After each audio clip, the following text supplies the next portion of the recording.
Hizi ni sababu kuu mbili za kwa nini unashindwa kupata matokeo au positive productive change katika maisha yako. Sababu kuu mbili ambazo kama ukizingatia ukaitatua ya kwanza hadi ile ya mwisho, utaanza kupata matokeo chanya katika maisha yako katika maeneo muhimu ambayo utayapanga. Jambo la kwanza ambalo linawaathiri watu wengi ni kukosa mfumo mzuri unaoendesha maisha na malengo yao. Yaani watu wengi wanashindwa kufikia pale wanapotamani, sio kwa sababu hawana malengo, hawana mipango, hawana vision, bali wanakosa mfumo mzuri, rahisi na rafiki wa kuwasaidia kuweza kutimiza kile walichokipanga.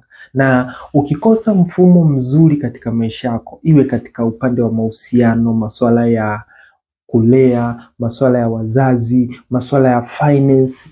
Ukikosa mfumo mzuri katika maisha yako, iwe ni masuala ya kimahusiano, masuala ya kielimu na maarifa, masuala ya malengo binafsi, kujiendeleza kiuchumi, kuimarisha mahusiano yako na watu muhimu, au eneo lolote ambalo ni very potential katika maisha yako, utakosa productive change na growth katika maisha yako. Kwa anza leo kujitathmini, kuangalia ni eneo gani ambalo unahitaji kuanza kuboresha na kujenga mfumo mzuri. Yawezekana unakwama kutimiza lengo fulani ni kwa sababu you lack goal setting system ambayo itakusaidia kuweza kutoka eneo moja kwenda sehemu nyingine na mafanikio ambayo unaweza kuyapima, yani yawe smart.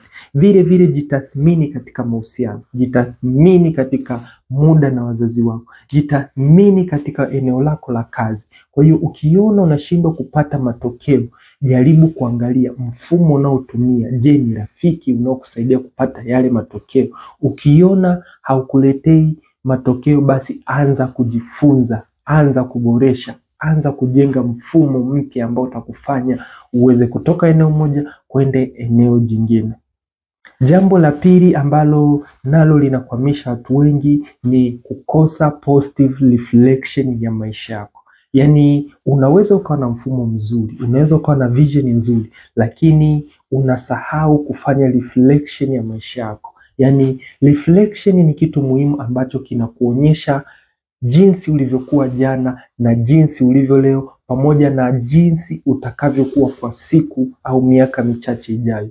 Reflection inakufanya uweze kutambua ni wapi unahitaji mabadiliko, ni wapi unahitaji usaidizi, ni wapi unahitaji mtu wa ziada kupush ili uweze kusogea mbele. Because bila reflection katika maisha yako, bila kukaa chini na kujitathmini, kujitafakari, kujua wapi upo na wapi unahitaji kwenda, basi hata uwe na mfumo mzuri utashindwa kufikia eneo jingine ambalo unahitaji kufanikiwa na kutimiza malengo. So hakikisha umetatua changamoto hiyo kwa kujenga mfumo mzuri, lakini fanya reflection ya maisha yako. Anzia kwenye malengo, anzia kwenye mahusiano, maeneo yako ya kazi na sehemu yoyote ambayo utaamua kuwekeza.